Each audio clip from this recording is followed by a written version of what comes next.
Hello students, कैसे हैं आप लोग। मैं Mukesh Gaur, faculty of motion early lead division. बच्चों, आज मैं आपके सामने एक टॉपिक लेके आया हूं जो है मैग्नेटिज्म, और इससे एक या दो क्वेश्चन आपके एनटीएससी स्टेज 2 में जरूर पूछे जाते हैं। काफी इंटरेस्टिंग है, कंफ्यूजन भी इसमें क्रिएट होता है कि बार बार हम कभी राइट हैंड रूल लगा रहे हैं, कभी लेफ्ट हैंड रूल लगा रहे हैं, तो थोड़ा कंफ्यूजन होता है। तो सिस्टमेटिक वे से देखते हैं कि किस तरीके से इस चैप्टर को पढ़ा जाता है। मैं स्टार्ट कर रहा हूं अपना डिस्कशन कुछ इंपॉर्टेंट टॉपिक्स के साथ में। तो ये वो टॉपिक्स हैं जो कि इस पूरे ही चैप्टर्स के अंदर डील किए जाते हैं। सबसे पहले है magnetic field and magnetic field lines. उसके बाद में आता है अर्थ मैग्नेटिज्म, यानी हमारी अर्थ भी एक मैग्नेट की तरह बिहेव करती है। तो उसका मैग्नेटिज्म किस तरीके का है वो इस टॉपिक के अंदर बताया जाता है। उसके बाद में मैग्नेटिक फील्ड एक अलग अलग, मतलब जैसे कि हम जानते हैं कि हमारी जो इलेक्ट्रिक करंट है उसका एक मैग्नेटिक बिहेवियर होता है। तो हम लोग बेसिकली इस चैप्टर में उसी मैग्नेटिक बिहेवियर को समझते हैं, उसी मैग्नेटिक इफेक्ट को समझते हैं, जिसको magnetic effect of electric current कहा जाता है। तो कोई करंट कैरिंग कंडक्टर है, उसमें अगर करंट को फ्लो करवाते हैं तो उसकी वजह से कैसा मैग्नेटिक फील्ड बनता है वो इस टॉपिक के अंदर डिस्कस किया जाता है। उसके बाद में उस मैग्नेटिक फील्ड का कैलकुलेशन भी हम देखेंगे, और फिर बात करेंगे फोर्सेस की, कि अगर किसी चार्ज को मूव करवाया जाता है किसी यूनिफॉर्म मैग्नेटिक फील्ड में, तो ऐसी सिचुएशन पे उस पे जो फोर्स अप्लाई होता है उस फोर्स को समझेंगे हम इस टॉपिक में। फिर इलेक्ट्रोमैग्नेटिक इंडक्शन, जिसको ईएमआई भी कहा जाता है, उसको इसमें डिस्कस करेंगे।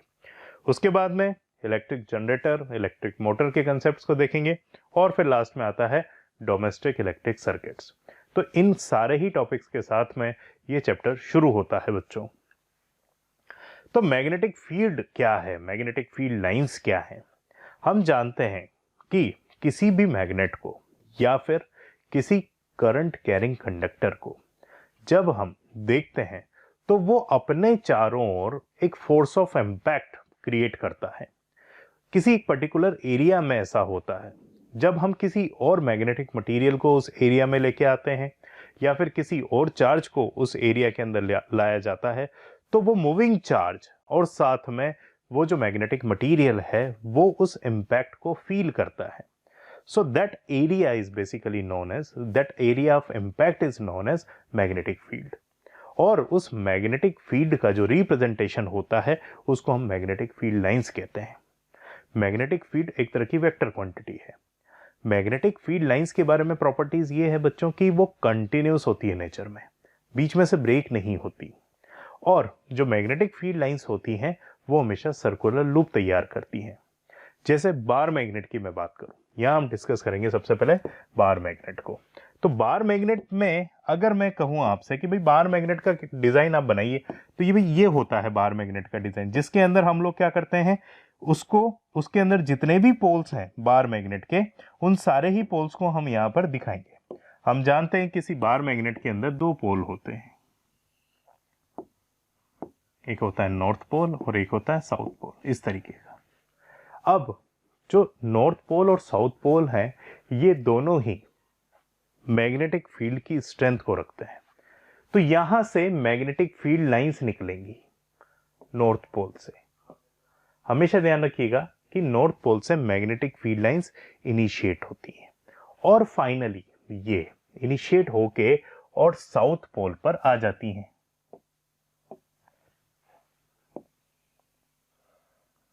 कंटिन्यूस होंगी नेचर में, बीच में से ब्रेक नहीं होंगे, इस बात को भी ध्यान रखें। और जैसा कि मैंने बताया कि मैग्नेटिक फील्ड लाइंस एक क्लोज लूप तैयार करती हैं, तो इसका मतलब साउथ से नॉर्थ की तरफ भी ये लाइंस आ रही होंगी। तो inside the magnet, inside the magnet इसकी डायरेक्शन क्या हो गई बच्चों, south to north, and outside the magnet इसकी डायरेक्शन हम लोगों ने डिफाइन की नॉर्थ टू साउथ। तो क्लोज लूप ऑटोमेटिकली तैयार हो गया, नॉर्थ से साउथ, साउथ से नॉर्थ, क्लोज लूप तैयार हो गया है। इसीलिए मैं कह रहा हूं कि मैग्नेटिक फील्ड लाइंस क्या बनाती है, क्लोज लूप बनाती है। उसके अलावा इंपॉर्टेंट बात, किसी भी पॉइंट पर अगर आप कोई टेंजेंट ड्रॉ करते हैं, so that tangent basically shows the direction of the magnetic field. किसी भी पॉइंट पे, इस पॉइंट पे करेंगे तो ये इस जगह पे इसकी डायरेक्शन को रिप्रेजेंट करेगी। So any tangent drawn on magnetic field lines represents the direction of magnetic field. एक और इंपॉर्टेंट बात कि मैग्नेटिक फील्ड लाइंस कभी भी एक दूसरे को क्रॉस नहीं करती, क्योंकि जिस पॉइंट पर वो क्रॉस करेगी, इंटरसेक्ट करेगी, जिसको पॉइंट ऑफ इंटरसेक्शन आप कहेंगे, तो बच्चों यहां पर अगर मैं एक टेंजेंट लगाऊंगा तो एक इस डायरेक्शन के अंदर हो जाएगी, एक टेंजेंट बनाऊंगा तो इस डायरेक्शन में हो जाएगी, तो एक ही पॉइंट पर दो मैग्नेटिक फील्ड की डायरेक्शंस हो जाएंगी, जो कि पॉसिबल नहीं है। इसलिए कहा जाता है कि magnetic field lines never cross each other. तो हमने क्या क्या देख लिया, कंटिन्यूस होती हैं, क्लोज लूप तैयार करती हैं, कभी एक दूसरे को क्रॉस नहीं करती हैं, और किसी भी पॉइंट पर अगर आप टेंजेंट ड्रॉ करते हैं तो वो उसकी मैग्नेटिक फील्ड की डायरेक्शन को शो करता है। अर्थ की बात करें तो अर्थ का मैग्नेटिज्म यहां हम दिखाएंगे। भाई अर्थ का जो क्लोजेस्ट स्ट्रक्चर है हम लोग जानते हैं कि वो स्फेरिकल होता है, ठीक है। अब इस पे दो पोल्स होते हैं भाई, हम लोग जानते हैं एक नॉर्थ पोल होता है, एक साउथ पोल होता है, लेकिन जो मैग्नेटिक फील्ड निकलता है बच्चों वो कहीं दूर से निकल रहा होता है, ठीक है। मतलब कि कहने का मतलब ये है कि यहां पर दो एक्सिस हैं भाई, एक तो ज्योग्राफिकल नॉर्थ पोल और साउथ पोल होते हैं, जिनको हम GN और GS बोलते हैं, और दूसरे हमारे मैग्नेटिक नॉर्थ पोल और मैग्नेटिक साउथ पोल होते हैं। मैग्नेटिक नॉर्थ पोल में फील्ड लाइंस अंदर की तरफ और मैग्नेटिक साउथ में फील्ड लाइंस बाहर की तरफ जाती हुई नजर आती है। इसके पीछे रीजन क्या है भाई, ऐसा क्यों होता है? इसके पीछे रीजन ये है कि हम जिसको हमारा एक्चुअली कंपास जिधर डिफ्लेक्ट होगा वो डायरेक्शन नॉर्थ को रिप्रेजेंट कर रही है, तो यहां पर फील्ड लाइंस अंदर की तरफ जा रही हैं, ये ध्यान रखिएगा नॉर्थ पे, और साउथ से ये बाहर की तरफ आ रही होती है, और इन दोनों के अंदर ही जो एंगल होता है दैट एंगल इज 11.3 डिग्री। किस किस के बीच में? जो हमारा ज्योग्राफिकल एक्सिस है जिस पर नॉर्थ पोल और साउथ पोल है, ज्योग्राफिकल नॉर्थ और ज्योग्राफिकल साउथ, और यहां पर मैग्नेटिक नॉर्थ और मैग्नेटिक साउथ, इन दोनों के जो एक्सिस हैं उन दोनों के बीच में जो एंगल है उसको हम 11.3 एंगल होता है वो, ठीक है। तो ये अर्थ का मैग्नेटिज्म है। तो आप देख रहे हैं अर्थ में भी आप मैग्नेटिज्म देख रहे हैं, उसमें भी हमें साथ में मैग्नेटिक फील्ड नजर आ रहा है, तो अर्थ भी एक तरह से मैग्नेट की तरह बिहेव करती है। उसके बाद में आता है magnetic field due to current carrying conductor. भाई किसी भी कंडक्टर में करंट को जब आप फ्लो करवाएंगे तो ऐसी सिचुएशन में उसका मैग्नेटिक फील्ड तैयार होगा। फॉर एन एग्जांपल एक सिंगल वायर में ले रहा हूं, इस वायर में मैंने करंट फ्लो करवाया, तो इस करंट की वजह से इसके अराउंड मैग्नेटिक फील्ड तैयार हो जाता है इस तरीके से, कॉन्सेंट्रिक सर्कल्स की फॉर्म में। कैसा हो जाता है ये? कॉन्सेंट्रिक सर्कल्स की फॉर्म में इसका मैग्नेटिक फील्ड तैयार हो जाता है। अब इसकी भी एक पर्टिकुलर डायरेक्शन है, उस डायरेक्शन को हम कैसे आइडेंटिफाई करते हैं? भाई हम राइट हैंड रूल लेते हैं, हमारा मैक्सवेल का राइट हैंड रूल। उसमें क्या होगा, जिधर भी करंट जा रही है उस डायरेक्शन में हम थंब को रखेंगे, ये रखा हमने, और फिंगर्स को कर्ल कर देंगे। तो जिस डायरेक्शन में फिंगर्स कर्ल हो रही हैं वो इसकी डायरेक्शन होगी मैग्नेटिक फील्ड लाइंस की। तो आप देखेंगे कि यहां पर फील्ड लाइंस अंदर की तरफ जा रही हैं और यहां फील्ड लाइंस बाहर की तरफ आ रही हैं। फील्ड लाइंस अंदर की तरफ जा रही हैं एक तरफ फील्ड लाइंस बाहर की तरफ जा रही हैं। तो अंदर की तरफ की डायरेक्शन को हम लोग पेज इन को हम क्रॉस से रिप्रेजेंट करते हैं और पेज आउट को हम डॉट से रिप्रेजेंट करते हैं। तो ये एक single straight current carrying conductor का मैग्नेटिक फील्ड है जो मैंने यहां पर आपको शो कर दिया। उसके बाद में सर्कुलर वायर का भी बनता है, ठीक है, उसके साथ साथ सोलेनॉइड्स का भी बनता है। टॉरॉइड्स का भी बनता है, इनका सबका मैग्नेटिक फील्ड बनता है। जैसे फॉर एन एग्जांपल किसी सर्कुलर वायर का बनाना है, ये आपका कोई सर्कुलर वायर है, इसमें करंट इधर जा रही है, इसका मैग्नेटिक फील्ड अगर आपको तैयार करना है तो आप छोटा सा सेक्शन ले लो, उसमें देखो करंट की डायरेक्शन यहां अंदर की तरफ, यहां पर बाहर की तरफ, ऐसे लोगे तो बाहर की तरफ, यहां अंदर की तरफ। तो इस लूप में अंदर की तरफ, लूप के अंदर मैग्नेटिक फील्ड की डायरेक्शन बाहर की तरफ आ रही है और आउटसाइड द लूप सारी फील्ड लाइंस अंदर जा रही हैं। तो ऐसा इसका स्ट्रक्चर तैयार होता है। इसको शॉर्ट फॉर्म में अगर आप अंदर की तरफ देखना है या सेंटर पे अगर इसके मैग्नेटिक फील्ड को देखना चाहते हैं तो फिंगर्स को कर्ल कर दो, ठीक है। जहां पर थंब दिखाएगा that will be the direction of the magnetic field at the centre of the loop. तो ऐसे इसको हम कैलकुलेट करते हैं। फिर फोर्स, ऑब्वियस सी बात है, कोई भी चार्ज एंटर करता है मैग्नेटिक फील्ड में तो वो फोर्स एक्सपीरियंस करता है। और ये जो फोर्स होता है ना बच्चों, ये उस पर अप्लाई तभी होगा जब आपका चार्ज किसी एंगल पर एंटर करे, मतलब मूवमेंट करे उस मैग्नेटिक फील्ड में, और वो एंगल कितना होना चाहिए, वो एंगल 180 डिग्री नहीं होना चाहिए या 0 डिग्री नहीं होना चाहिए, मतलब पैरेलल या एंटी पैरेलल ना हो या स्टेशनरी भी ना हो। ये तीनों अगर कंडीशंस नहीं है, इसके अलावा वो किसी भी एंगल पर होगा तो उस पर मैग्नेटिक फोर्स जरूर लगेगा। तो इसको हम फोर्स से देखते हैं। इस पर एक न्यूमेरिकल मैंने इसमें रखा है, जिस न्यूमेरिकल से हम सारी ही बातें आगे डिस्कस करेंगे। इलेक्ट्रोमैग्नेटिक इंडक्शन बहुत इंपॉर्टेंट फिनोमेना। आज जिस इलेक्ट्रिसिटी की बात हम कर रहे हैं हमारे हाउस होल्ड के अंदर या हमारी इंडस्ट्रीज के अंदर, वो इलेक्ट्रिसिटी कहाँ से आई, वो इसी फिनोमेना से आई। इलेक्ट्रिक जनरेटर जिस फिनोमेना पे वर्क करते हैं वो है इलेक्ट्रोमैग्नेटिक इंडक्शन। माइकल फैराडे के कुछ एक्सपेरिमेंट्स थे जिससे हमें पता चला कि इलेक्ट्रोमैग्नेटिक इंडक्शन भी होता है, कि हम अगर मैग्नेटिक फ्लक्स को चेंज करते हैं, अगर हम मैग्नेटिक फ्लक्स को चेंज करते हैं तो उसकी वजह से करंट इंड्यूस हो जाती है किसी भी वायर के अंदर या उस सरफेस के अंदर, तो इसको हम इलेक्ट्रोमैग्नेटिक इंडक्शन कहते हैं। इलेक्ट्रिकल जनरेटर ये वर्क करता है इलेक्ट्रोमैग्नेटिक इंडक्शन पे, और डोमेस्टिक इलेक्ट्रिक सर्किट हमारे घरों में, हमारे हाउस होल्ड में कैसे इलेक्ट्रिक सर्किट्स बनाए जाते हैं, क्या उसका कनेक्शन होता है, ये सारी बातें डोमेस्टिक इलेक्ट्रिक सर्किट्स में पूछी जाती है। अब इनमें से एनटीएससी स्टेज 2 की अगर मैं बात करूं तो क्वेश्चंस कहां से बनते हैं भाई, मैग्नेटिक फील्ड और फील्ड लाइन से तो बन ही सकते हैं, अर्थ के मैग्नेटिज्म से रिलेटेड भी क्वेश्चन आपके आ सकता है। हाँ, ये बहुत इंपॉर्टेंट है, जैसे ये सारे पैटर्न हो गए, ये हो गया, उसके साथ साथ सर्कुलर लूप का हो गया, ठीक है, सोलेनॉइड हो गया, इनसे इंपॉर्टेंट मतलब इस टाइप के क्वेश्चंस जरूर पूछे जा सकते हैं। मैग्नेटिक फील्ड के कैलकुलेशन की बात करूं तो इससे रिलेटेड भी क्वेश्चन पूछा जा सकता है। इसके कुछ फॉर्मूलेज हैं जो कि आ सकते हैं, हमारे बेस्ड न्यूमेरिकल भी पूछे जा सकते हैं, मैंने इसमें भी रखे हैं। फोर्स ऑन चार्ज भी पूछा जा सकता है, force on conducting wires, parallel wires भी पूछा जा सकता है, उससे रिलेटेड भी क्वेश्चंस मैंने डाले हैं यहाँ पे।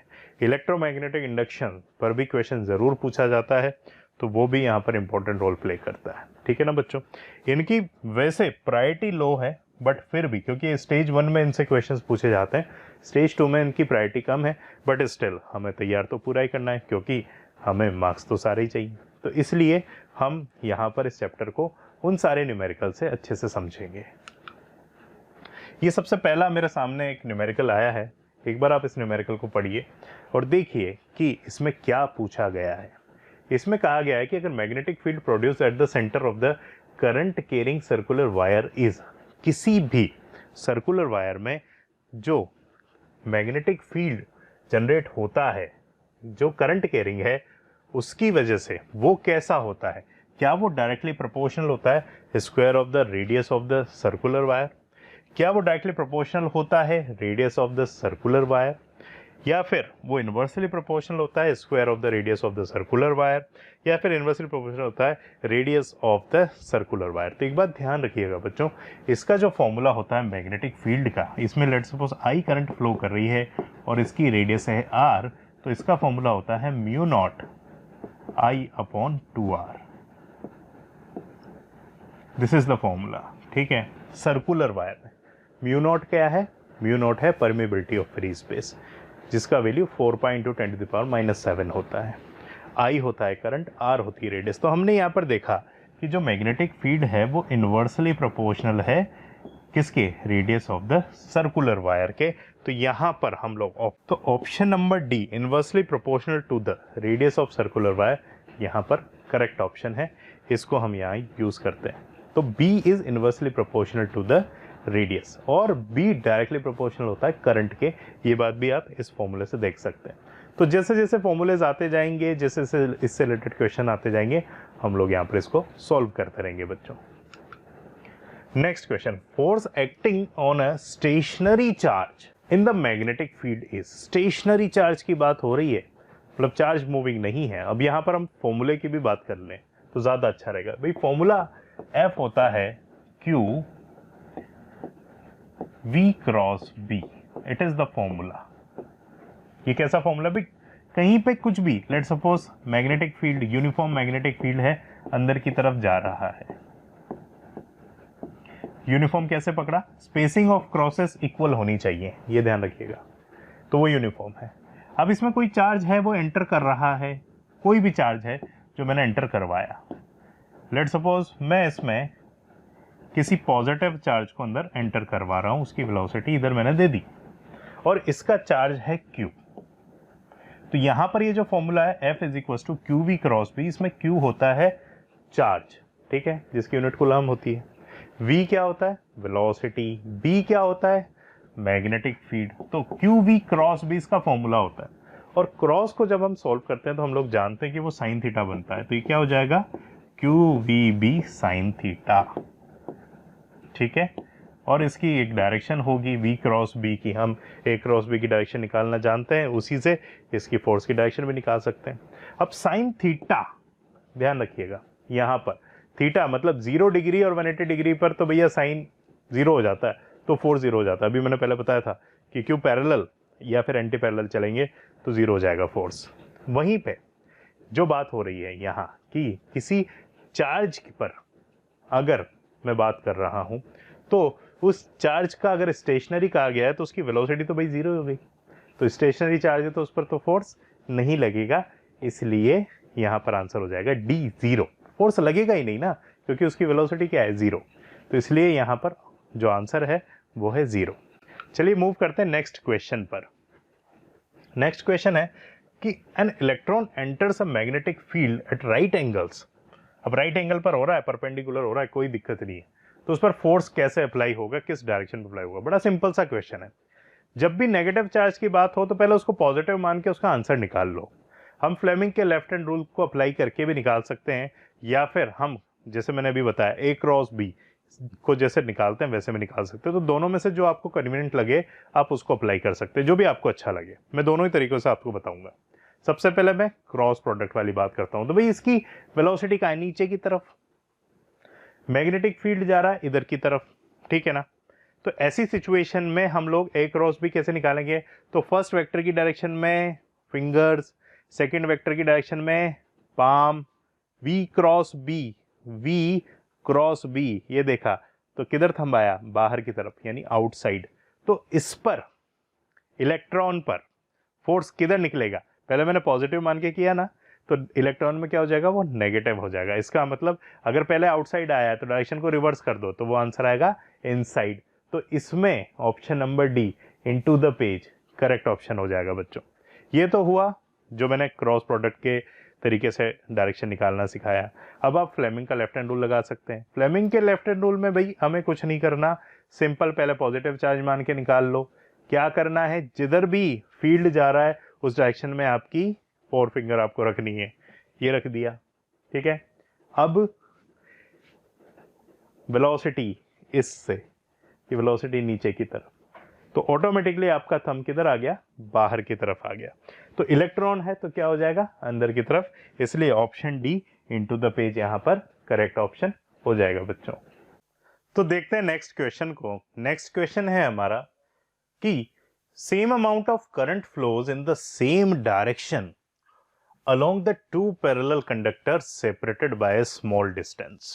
अब ये जो क्वेश्चन है ये उस कंसेप्ट पर बेस्ड है जिसमें हम लोग force between the parallel current carrying conducting wires या फिर कंडक्टर्स के बीच में हम लोग देखते हैं। तो सिचुएशन क्या है, पहले उसको सिचुएशन को समझते हैं। सिचुएशन कुछ ऐसी है बच्चों कि दो पैरेलल वायर्स हैं और ये दोनों ही पैरेलल वायर्स एक दूसरे से किसी सेपरेशन पर हैं और ये जो सेपरेशन है ये काफी कम है। इसको हमने स्मॉल डी से डिनोट कर दिया। Let suppose the separation between the wire is small D. इसमें यह कह रहा है कि इसमें सेम डायरेक्शन में सेम अमाउंट का करंट फ्लो हो रहा है। यहां पर लिखा हुआ same amount of current flows in the same direction.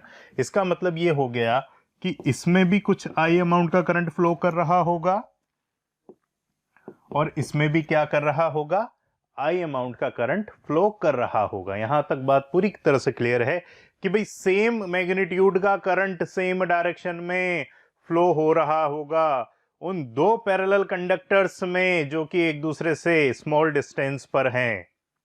अब इसकी वजह से इन दोनों में एक फोर्स लगेगा। अब वो फोर्स किस नेचर का होगा, कैसा वो फोर्स अप्लाई होगा, उसको हम समझ लेते हैं। तो देखते हैं हम। सबसे पहले आप क्या करो, हम जानते हैं कि जब किसी एक्सटर्नल मैग्नेटिक फील्ड में कोई वायर करंट कैरिंग वायर होता है तो फिर वो एक फोर्स फील करता है। इस कंसेप्ट को हमने पहले भी पढ़ा था। सिचुएशन कुछ ऐसी है, लेट सपोज आप मान लीजिए कि कहीं पे यूनिफॉर्म मैग्नेटिक फील्ड है जो इनसाइड जा रहा है, क्योंकि मैंने बताया था क्रॉस का मतलब होता है इनसाइड। ठीक है, तो ये मैं आपके सामने फील्ड बता रहा हूं, ये क्रॉस रिप्रेजेंट कर रहे हैं यूनिफॉर्म मैग्नेटिक फील्ड को और इसमें एक वायर रखा हुआ है, इस वायर में करंट आई फ्लो कर रहा है। आपसे ये पूछा जाए कि बताइए इस पर फोर्स कहां लगेगा, तो इसको निकालने के लिए हम लोग जो फॉर्मूला अप्लाई करते हैं, that formula is F vector is equals to I into L vector cross B vector. इस फॉर्मूले से हम लोग इसको निकाल लेते हैं।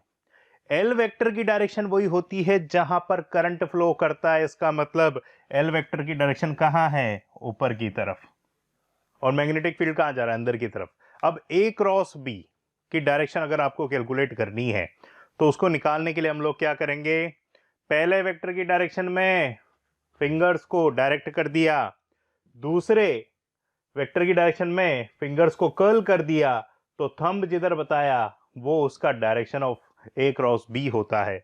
तो एल क्रॉस बी में भाई एल वेक्टर ऊपर की तरफ जा रहा है, मैग्नेटिक फील्ड अंदर की तरफ जा रहा है। हमने ऐसे किया, अंदर किया, तो मुझे पता चला कि भाई इस पर फोर्स ऐसे लगा है। यहां तक बात समझ में आ गई। एग्जैक्टली ऐसा ही फिनोमिना यहां है। अब वो कैसा काम कर रहा है उसको देख लेते हैं। इसमें थोड़ा सा लॉजिक है जो हमें अप्लाई करना है। वो लॉजिक क्या है कि भाई करंट इसमें, इस वायर में, let's suppose this wire is A and this wire is B. A और बी दो वायर्स हैं यहां पर। ए वायर के अंदर करंट ऊपर की तरफ जा रहा है, बी वायर में भी करंट ऊपर की तरफ जा रहा है, दोनों के अंदर सेम मैग्नीट्यूड है। तो हम क्या करेंगे, सबसे पहले वायर में जो करंट का फ्लो हो रहा है उसकी वजह से मैग्नेटिक फील्ड निकालेंगे और वो मैग्नेटिक फील्ड काम करेगा बी वायर में जो करंट फ्लो कर रही है उसके लिए एक्सटर्नल मैग्नेटिक फील्ड का। क्या बात मेरी समझ में आई? बहुत आसान है। तो हमने क्या किया, पहले वायर की वजह से मैग्नेटिक फील्ड निकाला। तो पहले वायर की वजह से मैग्नेटिक फील्ड कॉन्सेंट्रिक सर्कल्स की फॉर्म में होगा। तो इसकी वजह से जो मैग्नेटिक फील्ड है वो बी वायर में कहां आ रहा होगा बच्चों, अंदर की तरफ आ रहा होगा। कहां आ रहा होगा, अंदर की तरफ आ रहा होगा। तो उसको मैं क्रॉस से रिप्रेजेंट कर देता हूं। भाई इसका मैग्नेटिक फील्ड कहां जा रहा होगा, अंदर की तरफ जा रहा होगा कि नहीं जा रहा होगा, बताओ ऐसे, इस तरीके से।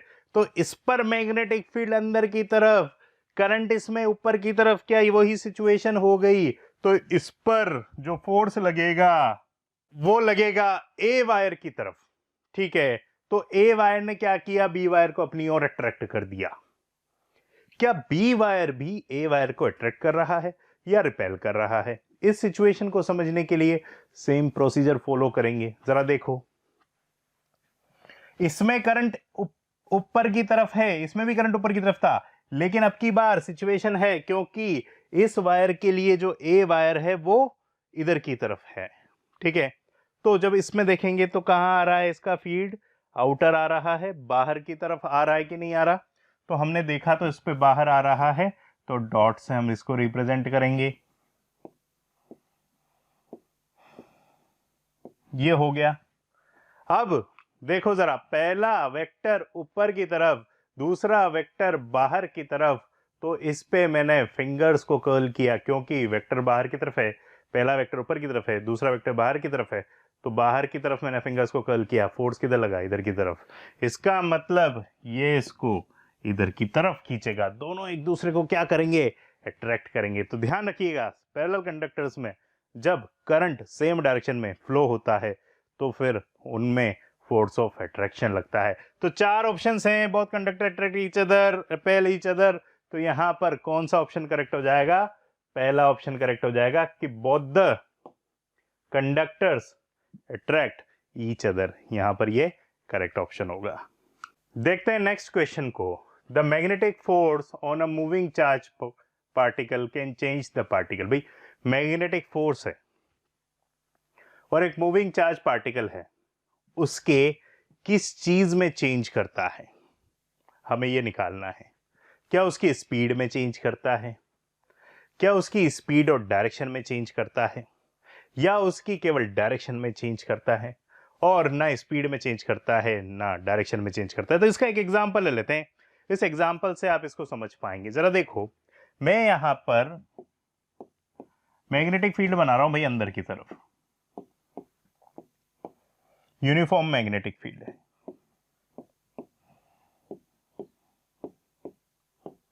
ठीक है, कोई समस्या इसमें कुछ नहीं है, मैग्नेटिक फील्ड अंदर की तरफ जा रहा है।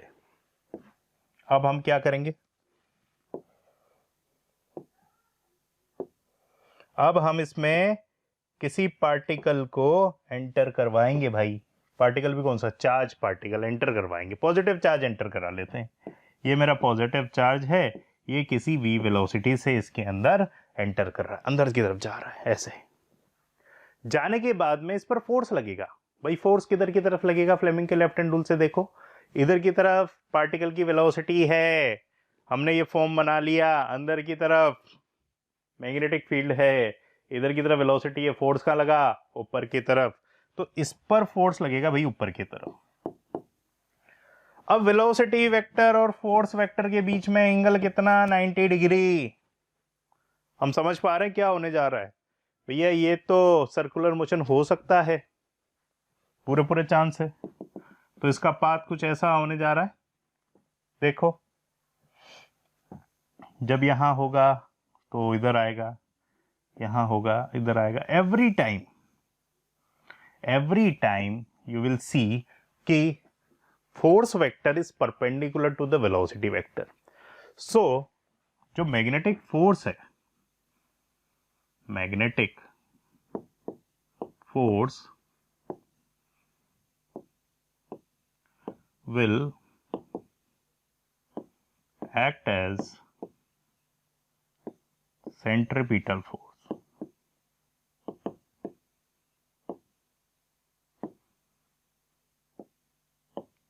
So it will act as centripetal force. ये किसकी तरह एक्ट करेगा, सेंट्रीपिटल फोर्स की तरह एक्ट करेगा। और जब ये सेंट्रीपिटल फोर्स की तरह बच्चों एक्ट करेगा, तो ऐसी सिचुएशन में तो हम एक ही बात कह सकते हैं भाई, वो क्या बात है कि ये सेंट्रीपिटल फोर्स बस और बस उसकी डायरेक्शन के लिए रिस्पॉन्सिबल होता है, ये उसकी स्पीड में तो चेंज करता ही नहीं है, क्योंकि ये तो सेंट्रीपिटल फोर्स से परपेंडिकुलर लग रहा है।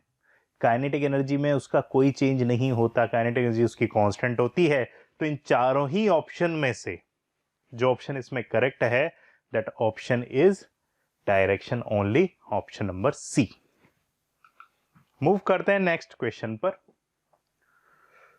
An electron moving in the east in a horizontal plane is deflected towards south by a magnetic field. The direction of the magnetic field is. अब आपको चीजें रिवर्स करके दी हुई हैं, देखें जरा क्या कह रहा है। भाई एक इलेक्ट्रॉन है, सबसे पहले डायरेक्शंस के बारे में बात करें, किसी हॉरिजॉन्टल प्लेन में डायरेक्शंस हम ऐसे रिप्रेजेंट करते हैं, ये होता है नॉर्थ, ये होता है साउथ, ये होता है ईस्ट, ये होता है वेस्ट, ठीक है। अब कह रहा है कि इलेक्ट्रॉन मूव कर रहा है ईस्ट में, एक इलेक्ट्रॉन है जो ईस्ट डायरेक्शन में मूव कर रहा है, इसकी वेलोसिटी ये है। अभी ये डिफ्लेक्ट हुआ भाई साउथ में, इसका जो डिफ्लेक्शन हुआ यानी फोर्स जो लगा वो कहां लगा, साउथ में लगा। तो ऐसा कब पॉसिबल है भाई कि हम बात करें कि उसकी वेलोसिटी हो इधर की तरफ और उसमें फोर्स लगे इधर की तरफ। तो सबसे पहले अगर मैं इलेक्ट्रॉन को मान लो पहले पॉजिटिव चार्ज के बारे में बात करूं तो फ्लेमिंग के लेफ्ट हैंड रूल से फोर्स भाई नीचे आना चाहिए, ठीक है, आ रही है बात समझ में। और इसका करंट इस वाले से रिप्रेजेंट करते हैं, ये इधर की तरफ। तो कहां आ रहा है भाई, अगर पॉजिटिव चार्ज है तो, मैंने इलेक्ट्रॉन की बात नहीं की अभी, पॉजिटिव चार्ज मान के करो तो भाई ये सिचुएशन है, इसका मतलब आउट ऑफ द पेज आ रहा है। लेकिन ये क्या है, इलेक्ट्रॉन है, इलेक्ट्रॉन है तो भैया रिवर्स करना पड़ेगा। तो आउट ऑफ द पेज की जगह क्या होना चाहिए, इनटू द पेज। तो इन ऑप्शंस में हम लोग कहेंगे इनटू द पेज। अब इनटू द पेज का क्या मतलब है, हॉरिजॉन्टल प्लेन में, हॉरिजॉन्टल प्लेन में मतलब इसको मैं ऐसे कर दूं, ये जो ऐसे रखा हुआ है सारा मेरा डायरेक्शन, इसको मैंने ऐसे कर दिया, ऐसे कर दिया तो ये अपवर्ड हो गया, ये डाउनवर्ड हो गया। इनटू द पेज का मतलब है ये जो पहले अंदर की तरफ था, ऐसे होने पर ऐसे करते हुए कहां हो गया, नीचे की तरफ। तो इसका जो ऑप्शन है वो है option number C, downwards correct option. तो देखते हैं बच्चों नेक्स्ट क्वेश्चन। हमारा नेक्स्ट क्वेश्चन है, एक इलेक्ट्रॉन एक अल्फा पार्टिकल यानी पॉजिटिव, ठीक है, ध्यान रखिएगा, एक रीजन के अंदर एंटर करते हैं जहां पर यूनिफॉर्म मैग्नेटिक फील्ड है, और वो जो यूनिफॉर्म मैग्नेटिक फील्ड है उसमें ये इलेक्ट्रॉन और अल्फा पार्टिकल इक्वल वेलोसिटी से एंटर कर रहे हैं। अब जो डायरेक्शन है मैग्नेटिक फील्ड की वो परपेंडिकुलर है और इनटू द प्लेन है। फायदे की बात ये है, तो हमें ये निकालना है कि भाई इन दोनों में से जो, इन तीनों में से जो पाथ है वो पाथ आइडेंटिकली किस किस को रिप्रेजेंट कर रहा है। तो कहने का मतलब ये है कि भाई इसके अंदर मैग्नेटिक फील्ड तो इनसाइड है, एक अल्फा पार्टिकल है और दूसरा क्या है, दूसरा है इलेक्ट्रॉन। अब इलेक्ट्रॉन के लिए सबसे पहले हम लोग निकालना चाहते हैं तो सबसे पहले अल्फा पार्टिकल ले लो क्योंकि पॉजिटिव पार्टिकल है। तो अल्फा पार्टिकल के लिए उसका डिफ्लेक्शन किधर होगा, हमें पता है, इसकी वेलोसिटी, क्योंकि इक्वल वेलोसिटी से एंटर कर रहे हैं। जरा देखिए आप, ये दोनों ही एंटर कर रहे हैं इक्वल वेलोसिटीज से।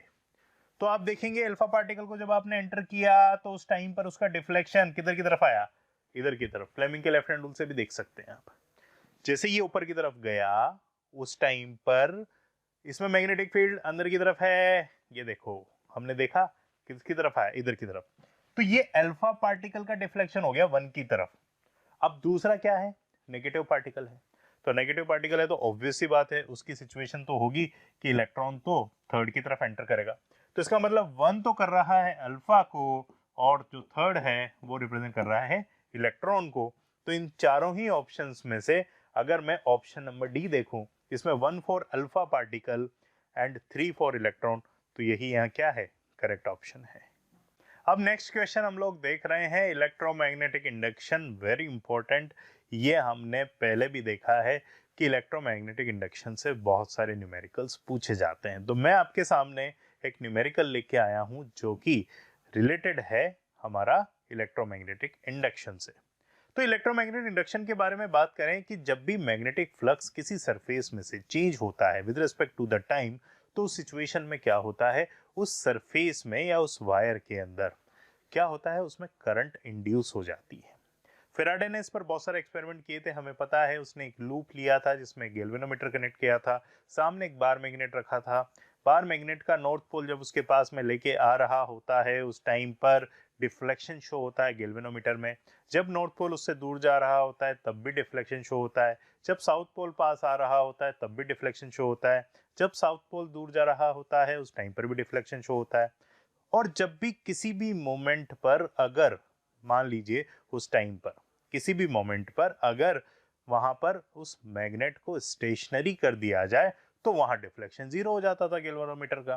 तो कहने का मतलब ये है कि जब नॉर्थ पोल को उसके पास ला रहे हैं तो नॉर्थ पोल से मैग्नेटिक फील्ड लाइंस निकल रही हैं, वो उस लूप में से होके पास हो रही हैं। जब आप उसको क्लोज ला रहे हैं तो नंबर ऑफ फील्ड लाइंस उसमें से इंक्रीज हो रही है।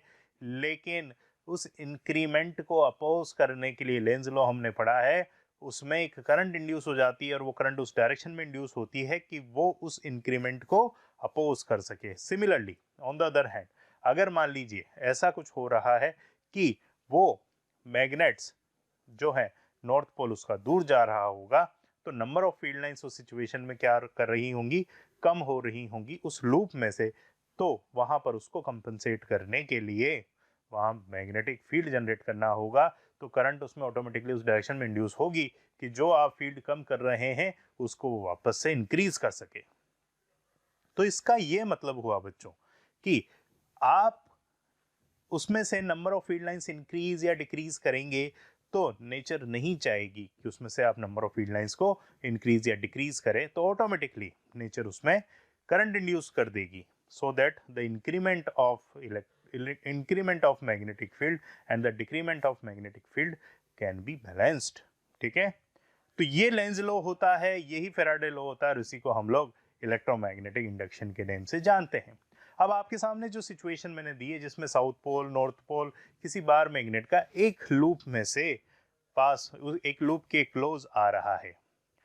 अब हमने क्या किया हुआ है, यहाँ पर सिचुएशन ये रखी कि नीचे वाली जो कॉइल है उस कॉइल के अंदर भी ये जो सिचुएशन आपके सामने है कि फ्रीली फॉल उसमें से कर रहा है और यहाँ पर उसमें से जो कन्वेंशनल करंट है उसकी डायरेक्शन भी आपको शो कर रही है।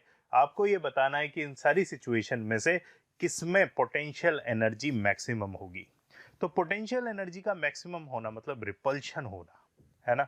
अब हम लोग जानते हैं, मान लीजिए मैं बात कर रहा हूं, पहले आपको कंसेप्ट में बता दूं कि एक लूप मैंने लिया, इस लूप में अभी कोई करंट नहीं है, मैं बार मैग्नेट को इसके पास लेके आ रहा हूं, नॉर्थ पोल को इसके पास लेके आ रहा हूं। तो जब आप नॉर्थ पोल को इसके पास लेके आएंगे तो नेचर क्या करेगी, आप इसके जैसे ही पास लेके आएंगे नेचर इसी में नॉर्थ पोलैरिटी जनरेट कर देगी और वो नॉर्थ पोलैरिटी उस नॉर्थ पोल को रिपेल करता है। ठीक है, क्योंकि ये नहीं चाहेगा कि वो उसके क्लोजर आए, क्योंकि अगर वो उसके क्लोजर आएगा तो सिचुएशन में से number of field lines passing through this coil will be increased. तो इसमें क्या जनरेट हो जाएगा जब आप नॉर्थ पोल को लेके आएंगे, तो भाई इसमें श्योर, ये मैं आपको ट्रिक बता रहा हूं कि इसमें नॉर्थ पोल जनरेट हो जाएगा। नॉर्थ पोल ऐसे बना लो आप, तो इसका मतलब इसमें करंट इस तरीके से जनरेट हो जाएगी। जब आप नॉर्थ पोल को दूर लेके जाओगे तो उस टाइम पर इसमें क्या जनरेट हो जाएगा, साउथ पोल जनरेट हो जाएगा। साउथ पोल कैसे जनरेट होता है, इस तरीके से, मतलब ये वाला करंट क्लॉकवाइज, ये एंटी क्लॉकवाइज। ठीक है, दिस इज एंटी क्लॉकवाइज और ये क्या हो जाएगा, दिस इज क्लॉकवाइज। तो एक में एंटी क्लॉकवाइज करंट, एक में क्लॉकवाइज करंट।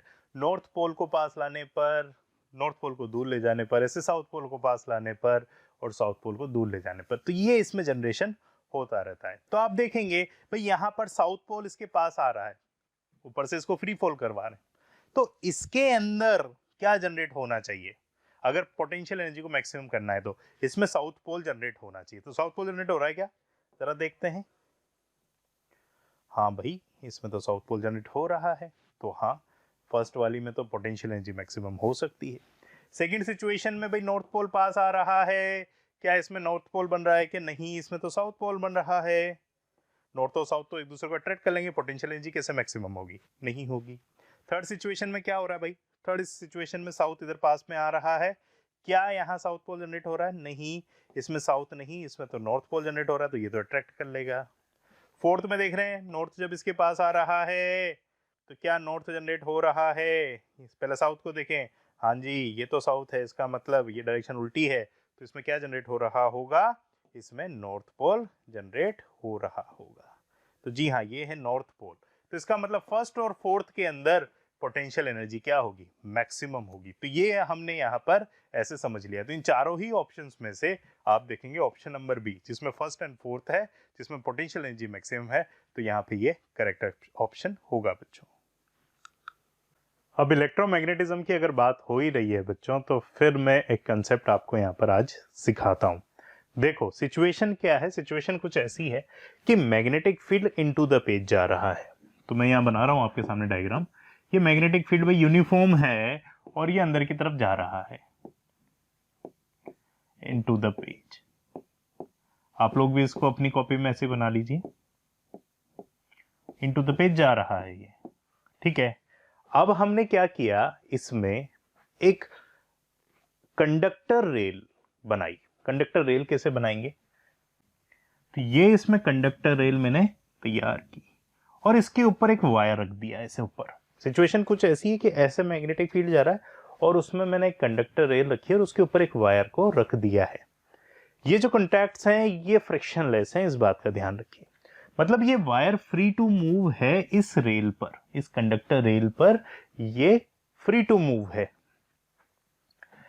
अगर मैं इसको अंदर की तरफ मूव करता हूं तो ये यहां इसकी नई पोजीशन हो जाती है। अगर मैं इसको इधर बाहर की तरफ मूव करता हूं तो यहां कहीं इसकी नई पोजीशन हो जाती है। क्या मेरी बात समझ में आई? मैं इस वायर को आगे पीछे मूव कर सकता हूं, इसमें कोई परेशानी वाली बात नहीं है, ठीक है। अब सिचुएशन कुछ ऐसी मैं आपके सामने क्रिएट कर रहा हूं जिसमें क्या हो रहा है कि ये वायर अंदर की तरफ मैंने इसको वेलोसिटी दे दी है, ठीक है। मैंने इसको अंदर की तरफ कुछ वेलोसिटी v इसमें दे दी है। अब इसका फायदा ये है कि भाई अगर मैंने इसको अंदर की तरफ मूव करवाया तो उसमें फायदा ये होगा कि जैसे जैसे ये अंदर की तरफ जाता जाएगा वैसे वैसे ये जो एरिया है जो इसके अंदर एनक्लोज हो रहा है वो कम होता जाएगा। जैसे जैसे अंदर जाता जाएगा वैसे वैसे ये एरिया एनक्लोज होता जाएगा। तो अब ये मैग्नेटिक फील्ड तो इसमें क्या है, यूनिफॉर्म है।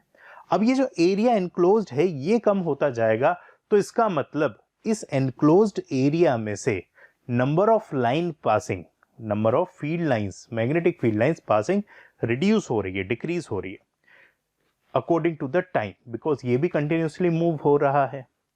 तो ऐसी सिचुएशन में हम ये कह सकते हैं कि भाई इसका मैग्नेटिक फ्लक्स चेंज हो रहा है। इस क्लोज लूप का मैग्नेटिक फ्लक्स किस किस चीज से चेंज हो सकता है? अगर आप एरिया कांस्टेंट रखते हैं तो भाई मैग्नेटिक फील्ड लाइंस को ही आप चेंज करो, जैसे बार मैग्नेट को आगे पीछे मूव करके हमने किया था। इस क्रॉस की बात मैं यहां पर कर रहा हूं। अगर वो नहीं कर सकते तो फिर आपको ओरिएंटेशन चेंज करना होगा, इसका एरिया एनक्लोज इसमें से चेंज करना होगा। तो वही मैं यहां पर कर रहा हूं, इसमें से एरिया एनक्लोज मैंने चेंज किया।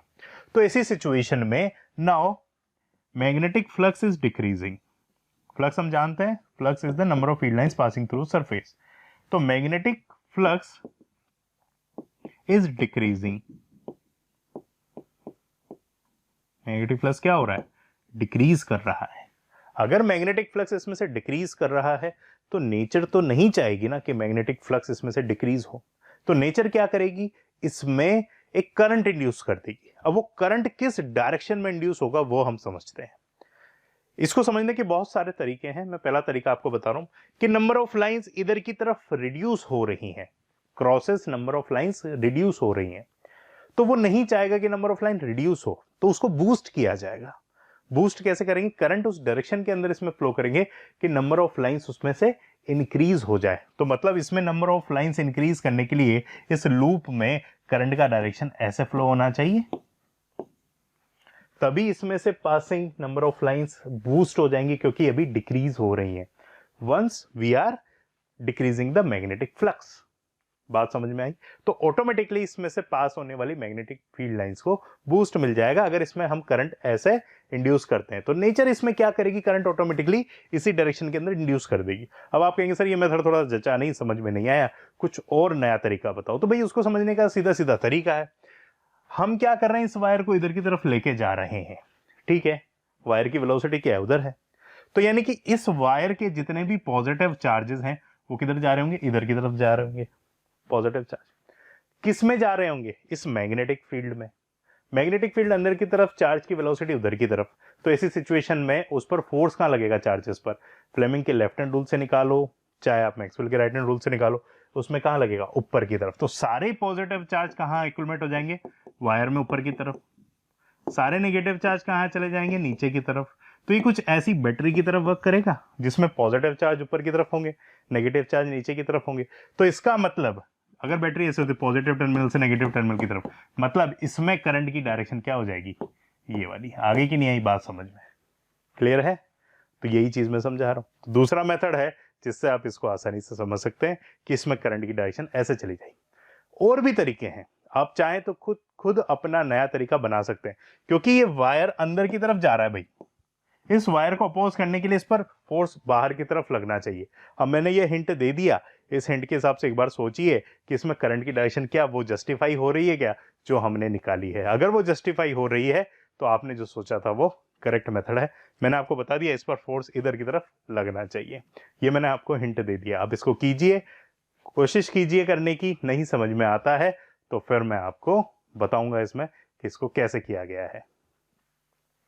अब मैं आपको यहां पर बताता हूं कि ये कैसे आया है इसका आंसर। तो इसका आंसर बच्चों ऐसे कुछ आया है कि अगर करंट की डायरेक्शन ऊपर की तरफ होती है तो ऐसी सिचुएशन में इस पर ऑटोमेटिकली फोर्स किधर लगेगा, बाहर की तरफ। हमने वेलोसिटी उधर दी थी, बाहर की तरफ फोर्स लगेगा तो करंट की डायरेक्शन क्या होनी चाहिए, ऊपर की तरफ। तो ऊपर की तरफ करंट की डायरेक्शन होगी तभी तो इसमें करंट ऐसे दौड़ जाएगा। तो ये मेथड है जिससे हम इसको समझ सकते हैं। और भी बहुत सारे मेथड आप अपने सेल्फ इसमें डिराइव कर सकते हैं इस टाइप के क्वेश्चंस को सॉल्व करने के लिए। ये अपने आप में इलेक्ट्रोमैग्नेटिक इंडक्शन को बहुत अच्छे से समझा देता है, इसलिए जनरली मेरे एक्सप्लेनेशन के अंदर मैं इस नेटवर्क को जरूर समझाता हूं बच्चों को। जब आप आगे फर्दर क्लासेस के अंदर मूव करेंगे तो इस टाइप की चीजें आपको वहां पर देखने को मिलेगी। खासकर इलेक्ट्रोमैग्नेटिक इंडक्शन वाले चैप्टर में मोशनल ईएमएफ के नाम से इसको समझाया जाता है बच्चों। तो बच्चों ये था आज आपका चैप्टर। ये वीडियो आपको कैसा लगा एक बार आप कमेंट बॉक्स में इसके बारे में लिखिए, और हमारा मोशन फाउंडेशन जो यूट्यूब चैनल है उसको आप जल्दी से सब्सक्राइब कर लीजिए, लाइक कीजिए, उस पर कमेंट कीजिए, और जो बेल आइकन है उसको जल्दी से हिट कीजिए ताकि आपको नोटिफिकेशन मिलते रहे हमारे आने वाले लेटेस्ट वीडियोस के लिए। तो थैंक यू बच्चों मुझसे जुड़ने के लिए। मिलते हैं नेक्स्ट वीडियो में।